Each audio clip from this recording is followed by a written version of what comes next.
Olá, tudo bem com você? Eu sou João Cláudio Rufino, sou professor na Faculdade de Teologia e estou aqui querendo, neste momento, já dizer a você uma coisa muito importante. Seja bem-vindo a este canal que tem como objetivo justamente levar às pessoas um conhecimento bíblico profundo. Se você quer saber o que realmente o texto bíblico quer dizer, você está no lugar certo. Muito obrigado por você estar aqui comigo. E o texto de hoje é bastante conhecido. É aquele texto que está presente em Mateus, capítulo 7, versículo 21. Depois, na liturgia, vai dar um salto para os versículos 24 a 27. Texto este no qual Jesus fala: nem todo aquele que me diz Senhor, Senhor, entrará no reino dos céus. E também o texto no qual ele vai falar a respeito de construir a casa sobre a rocha. Então, se você quer realmente mergulhar e entender o que esse texto quer ensinar, você está no lugar certo, beleza? Antes da gente mergulhar nesse texto, quero pedir que você possa curtir esse vídeo, compartilhar esse vídeo, deixar os seus comentários aqui embaixo, eles são imprescindíveis para que a gente consiga fazer justamente uma experiência profunda de levar esse vídeo para mais pessoas, ok? Então deixa aqui os seus comentários, você vai me ajudar muito, muito mesmo, tá bom? Vamos então, sem mais delongas, ler o texto e fazer a sua interpretação. Diz assim: nem todo aquele que me diz Senhor, Senhor, entrará no reino dos céus, mas sim aquele que pratica a vontade de meu Pai que está nos céus. Assim, todo aquele que ouve essas palavras e as põe em prática será comparado a um homem sensato que construiu sua casa sobre a rocha.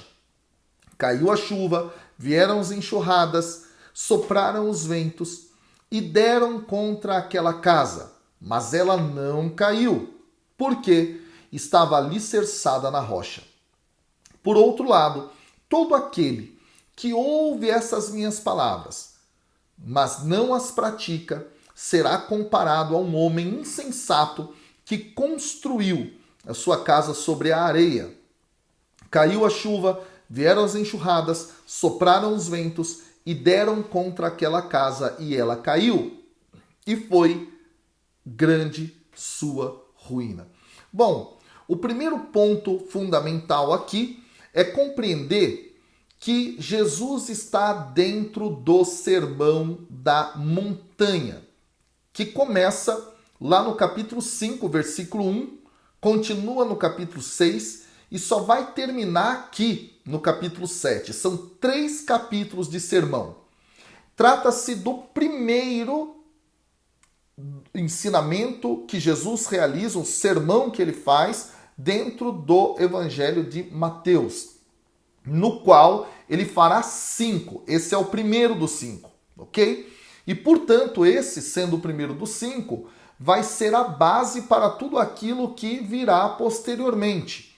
Então é muito importante ter esta clareza, ok? E nesta altura do capítulo 7 aqui, Jesus está continuando o tema sobre os falsos profetas e ele está enfatizando que aquele que é verdadeiro discípulo, aquele que é verdadeiro seguidor do seu ensinamento é aquele que pratica aquilo que ele ouve, ok? Esse dado é muito importante. E aí então é que ele vai dizer no versículo 21 que nem todo aquele que me diz Senhor, Senhor entrará no reino dos céus. E aqui é muito interessante que nos versículos 22 e 23 vai aparecer o conjunto de manifestações missionárias e até mesmo de dons do Espírito, né? Jesus vai dizer, olha, muitos virão e vão dizer, pregamos em teu nome, ou ainda, curamos em teu nome, expulsamos demônios, e ele vai dizer, não os conheço. A grande questão fundamental para nós aqui é compreender isso. Para Jesus, o que vale é colocar em prática. Você pode ter todos os dons do Espírito, você pode ter todos os cargos na vida pastoral, no dia a dia de uma comunidade cristã, mas se você não pratica, de nada vai adiantar. E aí, pessoal, há um dado bastante interessante aqui. Essa ideia de ouvir e não praticar não é algo que apenas Jesus tenha condenado, mas no próprio Antigo Testamento nós temos isso, por exemplo, numa linguagem muito familiar, muito próxima, lá em Ezequiel, no capítulo 33, versículos 32 a 33. Então isso é dito. De outro modo, também nós encontramos paralelos em outros textos, como por exemplo, lá em Provérbios, capítulo 24, versículo 3, que daqui a pouco eu vou comentar melhor, mas fala sobre essa ideia de que a sabedoria construiu a sua casa sobre a rocha, tá? Eu vou chegar lá. Mas então há paralelos. Esse texto, portanto, ele não é um texto que não tem uma base no Antigo Testamento. Um outro detalhe muito interessante que apresenta esse texto é justamente a expressão reino dos céus. Veja bem, a expressão reino dos céus, ela é própria de Mateus. Se você olhar Marcos, se você olhar Lucas, você não vai encontrar essa expressão. Ora, dentro de Marcos e de Lucas, você tem a expressão reino de Deus. Só em Mateus que ela vai ter céus no final. E nós, estudiosos, dizemos que isso se dá possivelmente pelo fato de que este evangelho de Mateus ele é endereçado de forma mais contundente a judeus cristãos, tá, do primeiro século, que tinham mais ligação com esta visão da Torá, com esta visão da lei judaica, de tal modo que se modifica a expressão, porque o judeu geralmente ele não fala o termo Deus, ele não cita o nome de Deus Pai. Então, possivelmente é isso o que está em jogo aqui, ok? Vamos avançar. E aí vem o versículo 24, então. Assim, todo aquele que ouve as minhas palavras, não é? E as coloca em prática, será comparado ao homem sensato que construiu sua casa sobre a rocha. Que palavras são essas? São as palavras presentes dentro do Sermão da Montanha. Então Jesus faz o longo ensinamento e agora no final ele está coroando dizendo isso. Então, quem ouve as minhas palavras e coloca em prática é como o homem sensato, ok? E aí é muito interessante porque Jesus está criticando de forma muito forte quem ouve e não põe em prática, e essa é uma linguagem que estará presente também em outros momentos do Novo Testamento, como, por exemplo, lá na carta de Tiago, no capítulo 1, versículos 22 a 25, onde vai ser apontada a ideia de que a fé sem obras é uma fé morta. Ok? Esse dado é muito interessante. Outro dado também interessante é um dado cultural. Aquele que constrói uma casa naquela região ao redor do Mar da Galileia, ele tinha que ser inteligente. Ele tinha que construir atravessando a camada de areia onde se alcançava uma rocha. Exatamente, tá? E esse dado é muito interessante porque naquela região era possível você ser enganado e construir em cima da areia.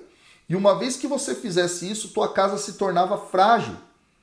E se tornava frágil justamente também pelo fato da chuva que traz a enxurrada. Nessa região, tá? Como o clima é muito seco, o chão ele fica quase que impenetrável para a água que cai da chuva. De tal modo que, quando vem a chuva, aquela água escorre muito facilmente, criando enxurradas. E essas enxurradas corriam muito rápido e produziam rios violentíssimos, que levavam tudo, absolutamente tudo que estava pela frente, ok? Esse dado é muito interessante. E aqui agora é que eu retomo aquela ideia que está presente em Provérbios, lá no capítulo 24, versículo 3, e também lá no capítulo 9, a partir do versículo 1 até o 18, na qual o texto de Provérbios vai falar sobre a sabedoria que constrói uma casa. Esse dado é muito interessante, porque o texto de Mateus, muito ligado à literatura sapiencial do antigo Israel, retoma essa imagem. O sábio, não é o homem sensato.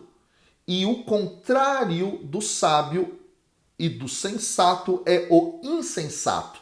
É por essa razão que o texto vai colocar o contraponto aqui, apresentando a segunda possibilidade no versículo 26.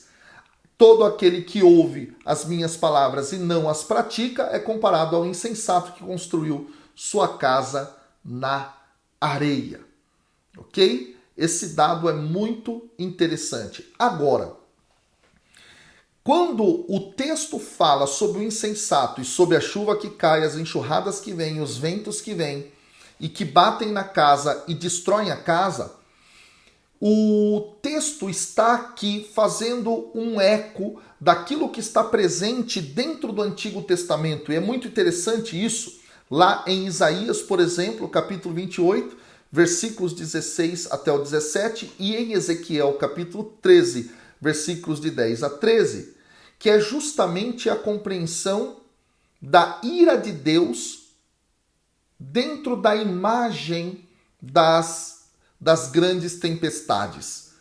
Então a ira de Deus é expressa nessa tempestade, e essa ira de Deus, que é essa grande tempestade que destrói absolutamente todas as coisas que estão aí diante dela, isso é uma imagem muito forte do julgamento divino.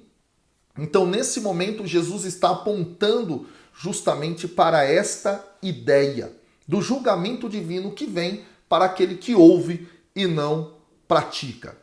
E aí, pessoal, o texto então termina com esta frase muito forte: e foi grande a sua ruína.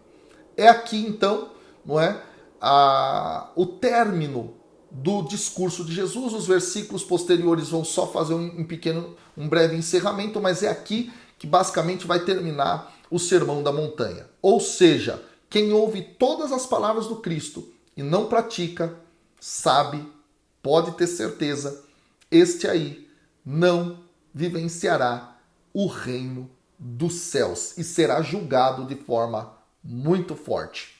Isso não está aqui para nos amedrontar, mas está aqui para nos alertar de que a experiência cristã é mais do que somente ouvir, é colocar em prática. Que Deus te abençoe. Até amanhã, com a graça de Deus. Valeu!